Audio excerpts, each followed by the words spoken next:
Bonjour tout le monde, ici Chantal Pelletier. Aujourd'hui, je vous fais mon premier tutoriel sur l'outil Metricool. Donc, Metricool, c'est un outil qui permet d'analyser nos statistiques de réseaux sociaux, de sites web, donc de notre présence numérique, même nos publicités, Google Ads, etc. C'est un outil qui permet de publier dans les réseaux sociaux, de gérer nos commentaires, de faire l'analyse finalement de ce qui se passe, de ce qui se dit autour de nous et même d'observer dans une certaine mesure la présence de nos concurrents ou des entreprises comparables dans les réseaux sociaux. Alors, je vous présente Metricool. Cet outil, donc, accessible à metricool.com. Il y a également une version mobile pour les téléphones. C'est un outil qui est, dans sa version gratuite, quand même assez généreux. C'est assez surprenant, là, l'offre qu'on peut avoir comme analyse statistique dans la version gratuite. Mais ce que je vous présente aujourd'hui, et je vais aller tout de suite vous montrer ici les tarifs sur leur site web. Les tarifs de Metricool. Donc, Metricool, c'est une entreprise qui est européenne. Ils sont basés en Espagne. Cependant, ils ont un service à la clientèle rapide, efficace et super courtois. Je communique avec eux en anglais lorsque j'ai besoin. Ils ont donc des prix en euros et en dollars américains. On va espérer que le dollar canadien soit ajouté à leur liste de tarifs prochainement. Enfin, on l'espère. Donc, dans sa version gratuite, je vais juste augmenter un petit peu la taille de mon écran. Ah non, c'est pas possible. Attendez, je vais voir ici. OK, donc on a un petit peu plus gros ici. Donc, Metricool, dans sa version gratuite, nous permet de gérer une marque. Une marque, c'est-à-dire une entreprise, une OBNL, une personnalité publique, donc une marque. Mais pour cette marque-là, on peut ajouter plusieurs comptes, donc Instagram, Facebook, Twitter, Pinterest, TikTok, YouTube, Twitch. Dans la version gratuite, LinkedIn n'est malheureusement pas disponible, mais nous, aujourd'hui, ce qu'on observe, c'est notre version Pro 5, donc une version premium dans laquelle il y a plusieurs fonctionnalités qui sont débloquées. Cette version premium-là, elle est à 12 US, là, donc par mois, ce qui est, à mon sens, assez raisonnable pour un outil de cette envergure-là. Donc, on peut s'en sortir en bas de 20 canadiens. Et qu'est-ce que ça nous permet dans la version Pro 5? C'est de gérer 5 marques plutôt qu'une. Je vais vous montrer un peu comment ça fonctionne tantôt, les marques. Vous allez voir, c'est assez intuitif comme interface. Donc, dans la version Pro 5, nous avons donc 5 pages LinkedIn, ce qu'on n'a pas dans la version gratuite. Le web, les publicités Facebook, les publicités Google, TikTok. On peut même gérer Google My Business autant dans la version gratuite que dans la version Pro 5. Le Data Studio, on ne l'a pas, donc dans les versions que je vais vous montrer aujourd'hui.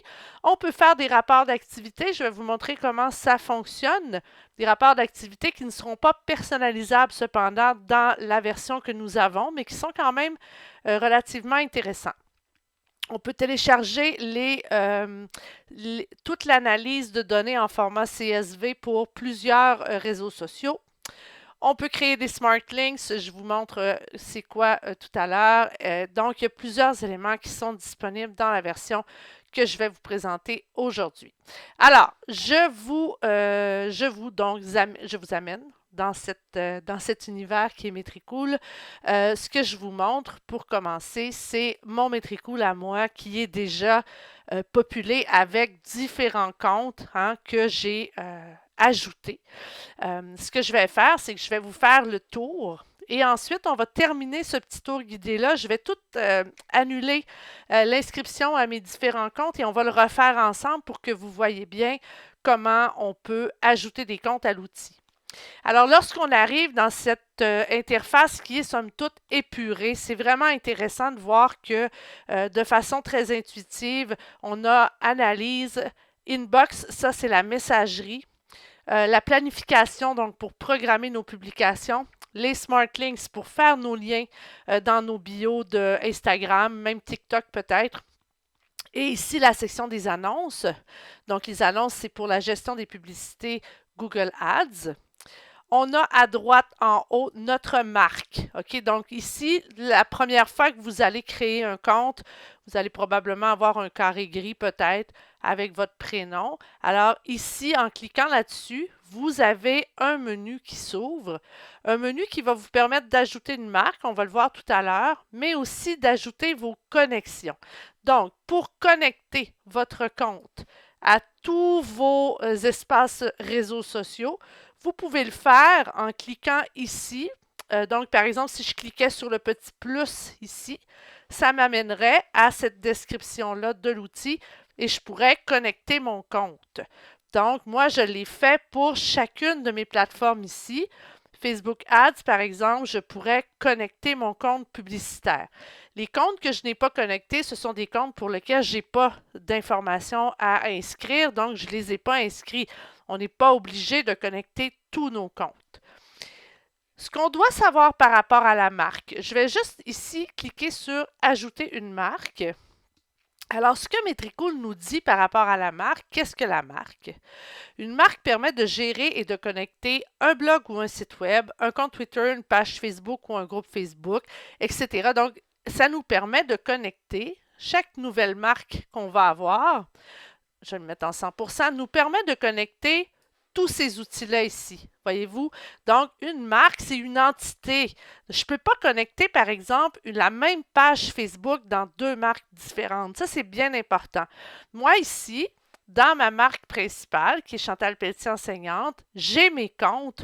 Les comptes principaux de ma marque, ce sont mes comptes à moi, mes comptes à Chantal Pelletier. Si j'avais un client, bien à ce moment-là, j'irais dans mon client. Et là, voyez-vous, quand je suis dans ma... Là, en ce moment, j'étais dans ma section marque. J'ai fait ajouter une marque tout à l'heure, ce qui m'a créé une marque vide. Je peux également naviguer ici là, avec ce petit menu-là ici. Je peux naviguer entre mes deux marques. Donc, si je suis ici sur Chantal Pelletier, alors là, toute l'information qu'il y a en dessous de ma marque ici, je peux la modifier en lien avec la marque Chantal Pelletier enseignante. Donc, je peux faire mes connexions à cet endroit-ci aussi. Donc, je ne suis pas obligée nécessairement de passer par analyse pour aller faire toutes mes connexions ici là, avec le petit bouton plus. Je peux également venir ici dans ma section marque. Si j'ajoute une marque, bien à ce moment-là, ça va me créer une autre marque vide ici. Là. Je vais vous montrer comment l'enlever tout à l'heure. Mais sinon, je clique sur Connexion et ça m'amène donc dans cette section-ci où je peux gérer ma marque. Je peux gérer le nom et la photo de ma marque aussi. Peut-être qu'au lieu de Chantal Pelletier enseignante, je veux tout simplement écrire Chantal Pelletier. Donc, c'est moi, c'est la marque. Alors, je peux choisir également une photo. Je pourrais choisir celle-ci, par exemple, et j'enregistre. Donc, voyez-vous, en haut, tout s'est mis à jour, Chantal Pelletier, avec la photo. Maintenant, accès à l'équipe, c'est que si vous avez une version de Metricool qui est une version Team ici, Team 15, Team 25, à ce moment-là, vous allez pouvoir travailler en équipe sur les documents, sur les différents documents, sur les différentes publications et sur la plateforme. Donc, c'est inaccessible pour nous parce qu'on a seulement le Pro 5, mais vous pourriez avoir la version équipe qui, elle, est à 35 $ par mois si vous faites un paiement annuel. Évidemment, on est en US. Je reviens ici. Donc, si vous voulez supprimer une marque, tout simplement venir supprimer la marque ici, le nom et la photo, donc ici, de même que les connexions. Je vais m'en aller à ma marque vide que j'ai créée sans faire exprès tout à l'heure. Alors, si je viens à ma marque vide, je vais lui donner un nom, test dans ce cas-ci, mais ça pourrait être le nom de votre client, ça pourrait être le nom d'un projet que vous avez. Ça se peut que vous ayez plusieurs projets, mais ce que vous devez vous rappeler, c'est que je vais enregistrer test ici, c'est que si vous enregistrez une nouvelle marque, vous ne pouvez pas, dans la section connexion, reconnecter la même page Facebook ou le même groupe Facebook. D'accord? Vous devez vraiment avoir des entités qui sont différentes. Je vais donc revenir à ma marque Chantal Pelletier ici. Voyez-vous, en haut, ça se remet à Chantal Pelletier et je reviens à Analyse. Donc, dans cette section analyse-là, on va avoir les statistiques de l'ensemble de nos comptes qui sont connectés à Metricool. Donc, Metricool va chercher l'information et nous fournit plusieurs informations. En ce qui concerne les statistiques, ça serait très long à l'expliquer, donc je vais faire un tutoriel différent à un autre moment. Maintenant, je continue simplement mon tour guidé, mais bien sûr, c'est très intéressant et il y a ici des statistiques qui sont très intéressantes, parfois plus que celles qu'on va découvrir dans le réseau social lui-même. Notamment pour Instagram, il y a vraiment des éléments qui sont intéressants et qui nous permettent de mieux évaluer la popularité de notre compte et de nos publications. Donc, très intéressant comme statistique. Donc, on a Twitter, LinkedIn, Pinterest, très intéressant. Ce que j'aime aussi par rapport au web et au blog, c'est le fait qu'on voit bien les pages, les sources de trafic. Hein. Donc, par exemple, on voit que de mon site web, il y a 620 personnes pour la période donnée qui est dans la dernière année. Il y a 600 personnes qui provenaient de Facebook. Il faut dire que je n'ai pas publié beaucoup de Facebook l'année dernière, 428 de YouTube. Donc, ça nous donne une idée de la fréquence de visite sur notre site web en provenance des réseaux sociaux. Je vais vous montrer à la fin du tutoriel comment connecter votre site web avec Metricool parce qu'il faut ajouter une petite extension dans votre site WordPress. Donc ça, je vous montre ça dans quelques minutes. Donc, très intéressant. Qu'est-ce qu'on arrive ici dans notre section analyse? On a ici la section rapport. La section rapport va vous permettre d'avoir au fil des mois un rapport directement dans votre boîte de courriel concernant l'ensemble des éléments qui ont été analysés sur vos différents outils sociaux. Donc, on choisit la période. Donc, par exemple, moi, je vais prendre mai 2022 ici. On choisit la langue, c'est intéressant, il y a plusieurs langues disponibles. Si on voulait personnaliser nos modèles, comme je vous le disais, on devrait avoir une mise à niveau vers Team. On n'a pas la personnalisation des modèles, mais c'est pas grave parce qu'il y a quand même un petit élément de personnalisation qu'on peut faire, c'est d'ajouter notre logo à nous plutôt que le logo de Metricool. Donc, tout simplement, vous cliquez ici où vous faites glisser votre logo dans cet espace-là et Metricool va utiliser votre logo dans les rapports plutôt que d'utiliser le sien. On choisit les réseaux sociaux pour lesquels on désire avoir les statistiques. Dans mon cas, à moi, Twitch, j'y vais jamais. TikTok, il n'y a rien là-dessus. Puis Twitter, je vais vous avouer très franchement que je m'en sers à peu près jamais non plus. Fait que je vais me créer un rapport plus simple cette fois-ci avec seulement 5 éléments. Donc, mon web, ma page Facebook, mon Instagram, mon Pinterest et mon YouTube. Voyez-vous ici, il y a une certaine personnalisation qu'on peut faire. Je vais le grossir un peu pour que ce soit plus facile pour vous.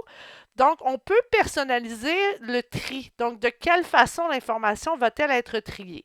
Par défaut, on nous donne un tri qui est cohérent, qui est pertinent. Pour l'instant, moi, ce que je vous dis, voyez-vous, on peut vraiment trier nos résultats par toutes sortes d'éléments.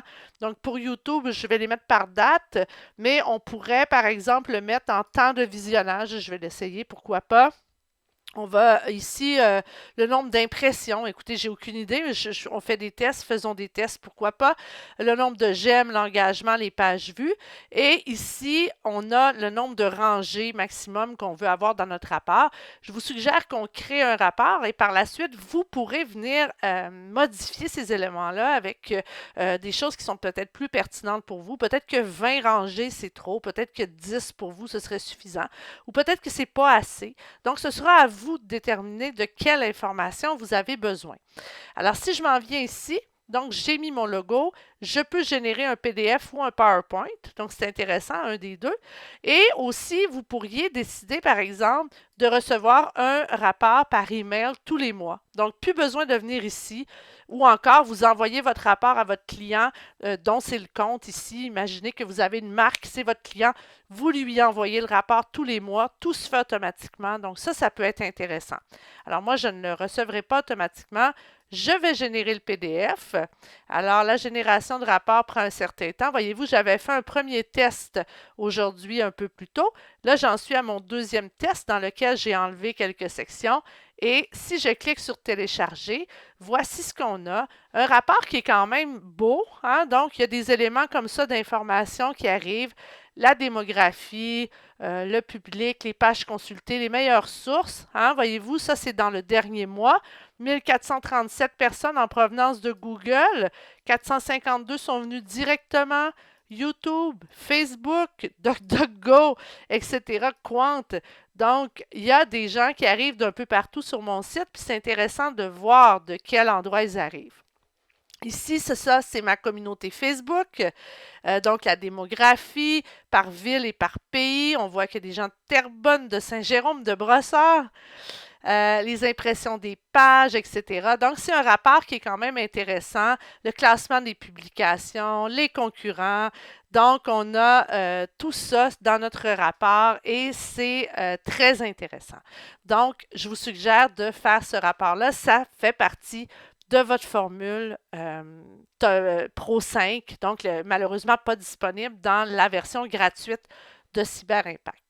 Si je reviens ici à gauche, le tracker, ça ici, c'est lorsque vous avez des campagnes et que vous avez créé un mot-clic. Par exemple, vous avez un congrès annuel, congrès SARS, et vous voulez vérifier qui utilise votre mot-clic, de quelle façon, en écrivant quoi. Donc, il y a une campagne précise. Par exemple, si on avait voulu suivre le mot-clic MeToo au moment où ça s'est mis à être très populaire, etc. Donc, moi, j'aurais envie, par exemple, si j'étais un journaliste que je voulais suivre MeToo, je pourrais, par exemple, utiliser ce tracker-là. Il faut cependant savoir qu'il n'est pas gratuit pour aucun compte. Le tracker de hashtag, donc le suiveur de mots-clics, est toujours payant. C'est toujours 10 € par jour ou 9,99 € par jour. Et vous pouvez suivre un mot-clic jusqu'à 4 jours. Donc, ici, non, plus que ça, vous pouvez le suivre beaucoup plus longtemps, en fait, le 31 jours. Donc, pour suivre votre mot-clic, soit sur Twitter, soit sur Instagram, et vous allez avoir des rapports comme ceci. Par exemple, c'est un modèle, c'est un démo. Ce mot-clic-là qui était suivi du 3 mars 2020, du 28 février au 3 mars, il a duré 6 jours. Il y a eu 21 000 clics, 0 publication, etc. Donc, vous pouvez, si vous le désirez, payer un supplément pour suivre votre mot-clic. Et je termine ici, je suis toujours dans ma section analyse, je termine avec le paramètre. Donc, vous pouvez revenir dans vos paramètres de compte. C'est la même chose que si je cliquais en haut et que je cliquais ici sur connexion. Si je reviens ici dans paramètres des marques, c'est la même chose. C'est pour supprimer le nom, les connexions, etc. Donc, on arrive à la même place. Donc, c'est un autre raccourci pour se rendre à cet endroit-là. Je continue mon tour guidé. Comme je vous disais, je ferai un autre tutoriel pour passer un peu plus à travers les statistiques pour vous montrer un peu comment ça fonctionne. Le deuxième onglet ici, Inbox, permet de gérer les commentaires et les messages privés qu'on reçoit dans les réseaux sociaux, en fait dans 3 réseaux sociaux. Dans Facebook, dans Instagram et dans Twitter. Donc, si on veut désactiver un réseau social, tout simplement, on clique sur le nom désactiver ou activer, évidemment. On clique et ça va effacer ou en fait, ça va cacher, ça va masquer les messages qui ne sont pas voulus à ce moment-là. Donc, par exemple, en ce moment, j'ai Instagram. Je vais enlever Twitter aussi, même si je n'ai pas grand-chose dans Twitter. Mais ça nous permet d'activer un seul réseau social à la fois si on le désire ou encore de les activer tous. On peut rechercher ici dans les conversations, donc un prénom ou un mot-clé. On peut filtrer, donc avoir aussi les messages privés ou encore, si on clique sur commentaires, ça va être les commentaires et les messages privés. Donc, il y aura les deux à ce moment-là. Et, par exemple, ici, si je m'en viens et que je clique, eh bien, on voit la publication, on voit le commentaire et on peut répondre à ce moment-là. Donc, on peut vraiment centraliser la réponse aux commentaires dans cet endroit-là. C'est un peu comme le Meta Business, mais à mon sens, c'est assez simple. L'interface est tellement simplifiée dans ce cas-ci que c'est très intéressant. On peut donc voir les non résolus. Non résolus, ça veut dire il n'y a rien eu, je n'ai pas apporté aucune réponse à ces commentaires ou à ces messages-là. Puis on le sait dans la gestion de communauté, comment ça peut être intéressant de répondre aux commentaires des gens, qu'ils soient positifs ou négatifs. Alors, une fois que, bon, celui-ci date de très longtemps, donc ici, wow, c'est cute, je pourrais évidemment faire un cœur pour dire à la personne que j'apprécie son message. Cependant, ça fait un peu trop longtemps, fait que ça serait louche un peu que je réponde après aussi longtemps.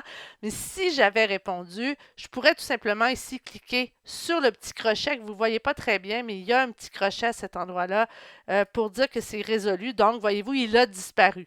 Donc, ça veut dire c'est terminé, je l'ai réglé celui-là, j'ai répondu.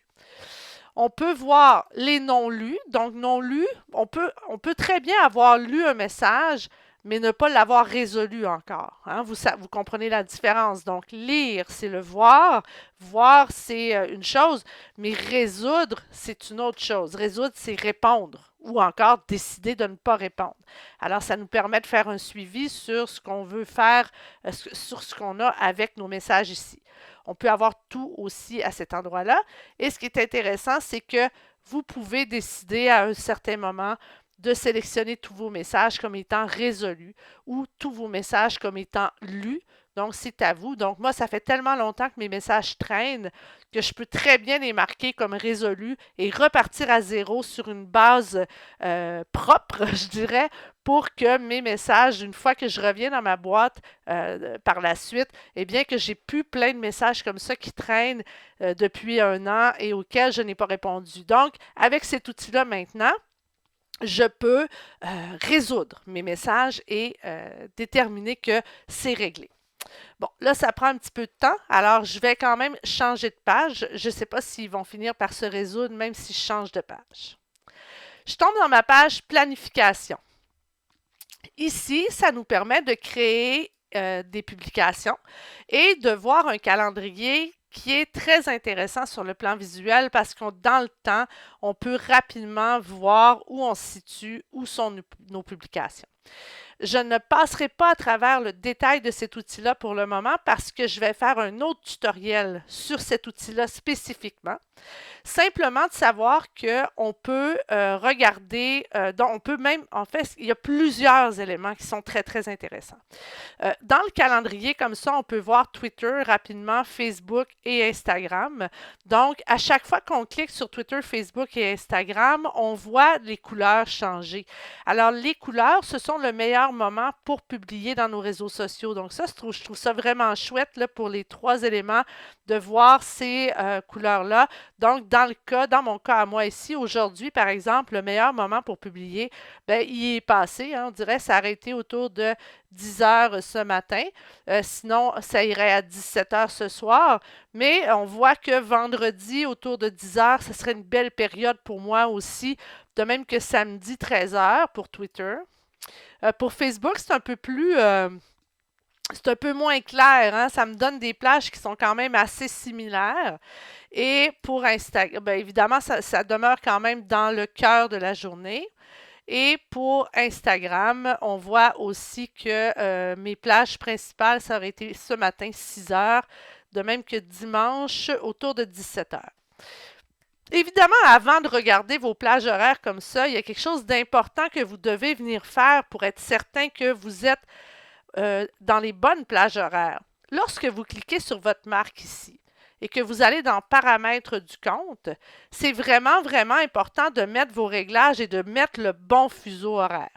Alors, dans les réglages ici, il y a les fuseaux horaires. Donc, pour vous à Montréal, je vous conseille toujours de mettre America-Toronto pour la simple et bonne raison que Toronto suit exactement les mêmes changements d'heure que nous au même moment de l'année.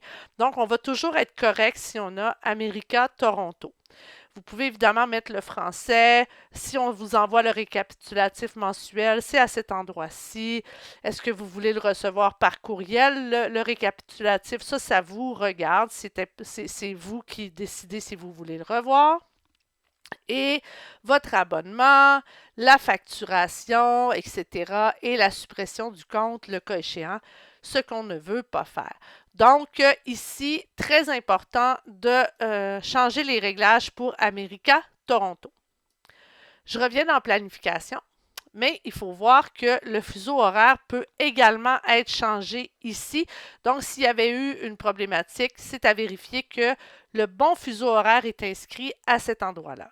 Donc, on peut créer de nouvelles publications. Alors, les publications, on peut les créer dans tous ces réseaux sociaux-là. Vous allez voir quand je vais faire le tutoriel précis, je vais vous montrer comment fonctionne cette fenêtre-là et je vais également vous montrer qu'il y a certaines limites quand même qui peuvent survenir par rapport au réel, au Reel et aux Stories chez Instagram.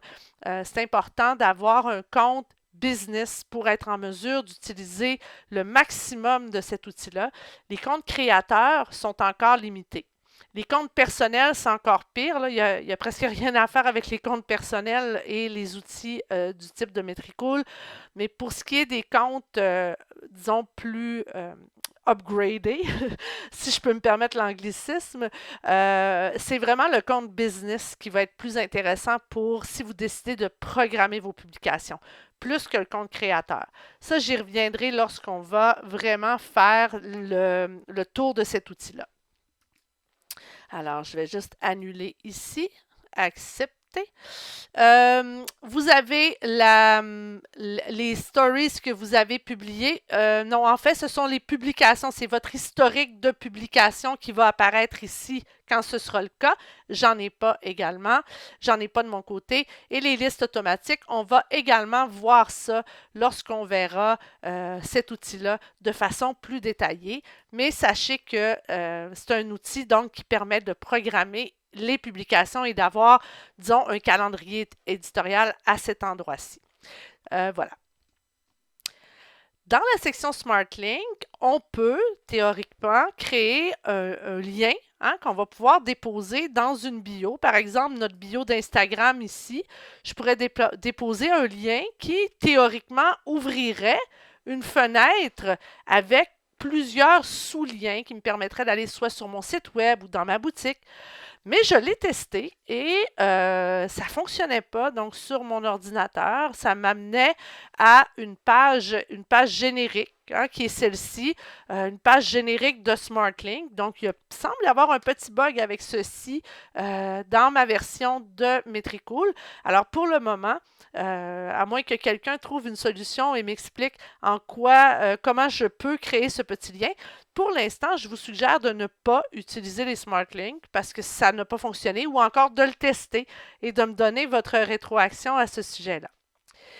Les annonces, ben, je ne vous en parlerai pas vraiment parce que, à moins que de vous dire que vous pouvez optimiser vos campagnes Facebook Ads et Google Ads, mais je ne suis pas spécialiste dans la gestion des campagnes publicitaires dans Google. Donc, je veux simplement que vous sachiez que vous pouvez le faire ici. Vous pouvez vérifier les mots-clés. Améliorer vos performances, créer une campagne, obtenir des recommandations, mais sinon, je ne peux malheureusement pas vous en dire plus. C'est tout ce que je peux vous dire à ce sujet-là. Alors voilà, je vais maintenant aller dans mes connexions. Je vais déconnecter. En fait, je ne suis pas certaine que je peux déconnecter mon site web. OK, je pense que... Attendez, je vais créer en fait une nouvelle marque. Je vais aller dans ma marque test et je vais vous montrer comment tout simplement connecter vos comptes pour le site web. OK, c'est important parce que celui-ci, c'est peut-être celui pour lequel vous pourriez avoir le plus de difficultés. Pour connecter votre site web, je peux seulement vous indiquer la façon avec une extension dans WordPress parce que malheureusement, je ne pourrais pas vous aider si vous n'avez pas WordPress à installer la balise JavaScript ou le pixel de suivi. Mais si vous voulez sélectionner ceci, si vous avez un site WordPress, voici comment le connecter. Alors, je recommence. On clique sur Connecter, on clique sur Sélectionner. Et qu'est-ce que ça nous dit? Ça nous dit qu'on doit installer un plugin, une extension dans WordPress. Alors, on va installer le plugin de Metricool dans notre site WordPress. Voilà. Alors là, je suis dans l'envers du décor de mon site web, chantalpelletier.com. Je suis dans ma section extension et voyez-vous ici, j'ai une extension qui s'appelle Metricool qui est installée et activée dans mon site web. Alors, qu'est-ce que je fais? Si vous ne l'avez pas, je fais Ajouter et on cherche ici tout simplement Metricool, M-E-T-R-I-C-O-O-L. On a cette extension-ci, donc c'est le signe de l'infini, Metricool. Vous devez installer et activer l'extension. Donc moi, dans mon cas, c'est actif déjà, mais vous, vous installez et vous activez. Je retourne dans mes extensions. Je retourne dans Metricool ici. Moi, je vais aller dans les réglages. Peut-être que vous, vous allez déjà directement tomber dans les réglages, mais moi, je vais y aller dans les réglages. Et vous allez voir ici la chaîne d'identification que vous devez inscrire. Donc, c'est dans ce bloc d'informations-ci. Alors, vous prenez la chaîne d'informations qu'on vous donne ici. Hein, vous faites vérifier. Ah non, il faut d'abord aller la coller avant de la vérifier. Là, en ce moment, ça ne fonctionnera pas parce que je ne l'ai pas mise nulle part. Je n'ai pas encore été l'installer sur mon site web, donc ça ne fonctionnera pas. Donc, ça ne sera pas bien long. On va attendre qu'ils me disent qu'il n'a pas trouvé mon site web parce que je n'ai pas encore installé le code. Attendez, je vais le fermer là parce que je le rouvre, je fais sélectionner. Ils viennent me donner un nouveau code que je vais copier tout simplement. Je m'en viens ici et je vais le coller. Et ensuite, on sauvegarde. Donc, en ce moment, je m'en viens et là, je peux vérifier parce que là, j'ai vraiment sauvegardé sur mon site web. Donc, je vérifie et on va pouvoir à ce moment-là commencer à obtenir les statistiques sur le site web. Donc, la vérification est en cours. On va le laisser aller un peu pendant qu'il est en train de faire sa vérification. Donc, je vais revenir dans Metricool, me connecter ici, voilà. Alors, je reviens pour pouvoir continuer ma présentation. Donc, je vais fermer ceci, je vais fermer. Donc, pour connecter les autres comptes, c'est très simple. Vous avez simplement qu'à cliquer sur chacun des comptes et suivre les instructions qui sont à l'écran. Donc là, voyez-vous, il vient de me connecter avec Chantal Pelletier. Est-ce qu'il va me connecter avec TikTok? Bon, je vais prendre Caramel et Bout de Chou. Absolument, pourquoi pas. Donc, on autorise l'accès à Caramel et Bout de Chou. Donc, vous choisissez les comptes que vous voulez. La page Facebook, vous ne pourrez pas la connecter 2 fois, mais on dirait que les autres comptes, ça ne semble pas être un problème. Donc, il y a plusieurs pages que je pourrais connecter. Dans ce cas-ci, par exemple, je vais prendre l'entreprise test peut-être. L'entreprise test, sélectionner. Donc, c'est assez simple de connecter nos différents comptes. Pratique Test ici, c'est connecté automatiquement parce qu'il est connecté avec la page d'entreprise test. Donc, ce sont des comptes qui se connectent automatiquement. On va revenir ici. Est-ce qu'il a réussi sa vérification du site web? Attendez, ça semble pas clair. Je vais juste revenir, on va voir. Je vais aller voir dans Analyse. Oui, voyez-vous, là, il a connecté mon site et il a commencé à récolter les données. Ça va prendre un certain temps avant que vos données soient récoltées. Là, je tiens à vous le dire. Les données vont s'ajouter tranquillement, pas vite. Ils vont synchroniser les données en arrière-plan. Tout ça va se synchroniser tranquillement et les données vont finir par arriver au fil des jours. Donc, vous voyez tous vos renseignements ici. Il me reste encore plein de choses à vous dire sur Metricool, mais je vais arrêter ici pour le moment. Il me reste des éléments, notamment quant aux différentes statistiques que vous allez retrouver dans votre analyse. Il me reste aussi plusieurs éléments à vous expliquer quant à la planification des publications, comment ça fonctionne, etc. Mais pour le moment, installez vos comptes, commencez à recevoir vos données. Préparez votre premier rapport pour pouvoir recevoir vos statistiques par courriel à chaque mois. Puis, on se revoit dans les prochaines semaines avec les autres tutoriels qui vont compléter l'information. Merci. Bonne journée.